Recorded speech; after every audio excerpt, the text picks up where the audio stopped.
ದಕ್ಷಿಣ ಕೂಡ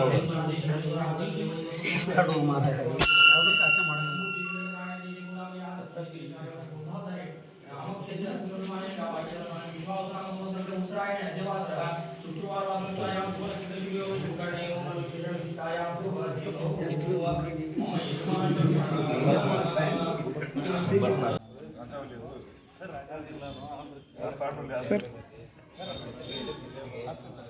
ಸರ್ ಇಲ್ಲಿ ಬರ್ರಿ ಬೆಳಕು ಭಾರತ್ ಮಾತಾ ಕಿ ಜೈ ಬೋಲೋ ಭಾರತ್ ಮಾತಾ ಕಿ ಜೈ ಎಸ್ ಯಡಿಯೂರಪ್ಪರಿಗೆ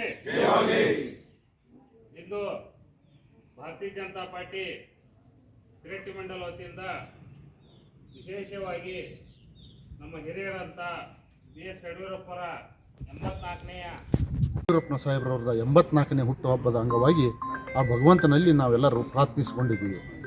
ಇವತ್ತೇ ಏನು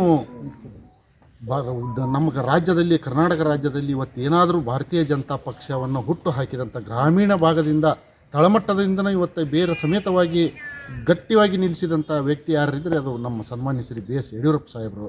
ಇವತ್ತೇ ಸ್ವತಃ ತಾವೇ ಏನು ಗ್ರಾಮೀಣ ಮಟ್ಟದಿಂದ ಹಿಡಿದು ರಾಜ್ಯದ ಎಲ್ಲ ಮೂಲೆಗಳಿಗೂ ಸಂಚಾರವನ್ನು ಮಾಡಿ ಸೈಕಲಿನಲ್ಲೇ ತಾವು ಸಂಚಾರವನ್ನು ಮಾಡಿ ಇವತ್ತು ಪಕ್ಷವನ್ನು ಈ ತಳಮಟ್ಟದಿಂದ ಬೆಳೆಸಿದಂಥ ವ್ಯಕ್ತಿ, ಧೀಮಂತ ವ್ಯಕ್ತಿ. ಅಂಥ ವ್ಯಕ್ತಿ ಇವತ್ತು ನಾವೆಲ್ಲ ಹುಟ್ಟುಹಬ್ಬವನ್ನು ಆ ಭಗವಂತನಲ್ಲಿ ಬೇಡಿಕೊಂಡು ಇವತ್ತು ಆಚರಿಸಿದ್ದೀವಿ.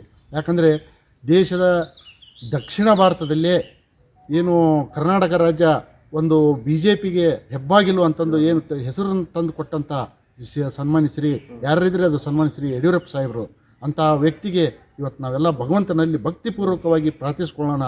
ಯಾಕಂದರೆ ಮುಂಬರುವ ದಿನಗಳಲ್ಲಿ ಅವರು ಇನ್ನೂ ಶಕ್ತಿ ಕೊಟ್ಟು, ಆ ಭಗವಂತ ಶಕ್ತಿ ಕೊಟ್ಟು ಅವ್ರಿಗೆ ಇನ್ನೂ ಭಾರತೀಯ ಜನತಾ ಪಕ್ಷವನ್ನು ಇನ್ನೂ ಗಟ್ಟಿಗೊಳಿಸುವಂಥ ಶಕ್ತಿಯನ್ನು ದಯಪಾಲಿಸಲಿ ಅಂತ ಭಕ್ತಿಪೂರ್ವಕವಾಗಿ ನಾವೆಲ್ಲ ಇವತ್ತು ಶಿರಟ್ಟಿ ವಿಧಾನಸಭಾಧ್ಯಕ್ಷ ಭಾರತೀಯ ಜನತಾ ಪಕ್ಷದ ವತಿಯಿಂದ ಅವರಿಗೆ ಭಕ್ತಿಪೂರ್ವಕವಾಗಿ ಪ್ರಾರ್ಥಿಸಿಕೊಂಡು ಅವರಿಗೆ ಮತ್ತೊಮ್ಮೆ ನಾವೆಲ್ಲರ ವತಿಯಿಂದ ಅವರಿಗೆ ಹುಟ್ಟುಹಬ್ಬದ ಶುಭಾಶಯಗಳನ್ನು ಕೋರ್ತಾ, ಇನ್ನು ಅದರ ಜೊತೆಯಾಗಿ ಸನ್ಮಾನ್ಯ ಶ್ರೀ ನಮ್ಮನ್ನೆಲ್ಲರ ನೆಚ್ಚಿನ ಶಾಸಕರಾದಂಥ ಡಾಕ್ಟರ್ ಚಂದ್ರು ಲಮಾಣಿ ಅವರು ಆದಷ್ಟು ಬೇಗ ನಿರ್ದೋಷಿಯಾಗಿ ಹೊರಗೆ ಬರಲಿ ಅಂತ ಆ ಭಗವಂತನಲ್ಲಿ ನಾವು ಇವತ್ತಿನ ದಿವಸ ಪ್ರಾರ್ಥಿಸಿಕೊಂಡಿವೆ. ಆ ಭಗವಂತ ನಮ್ಮ ಎಲ್ಲ ಆಶೆಯನ್ನು ಈಡೇರಿಸ್ತಾನೆ ಅಂತ ಹೇಳ್ತಾ ನನ್ನ ಎರಡು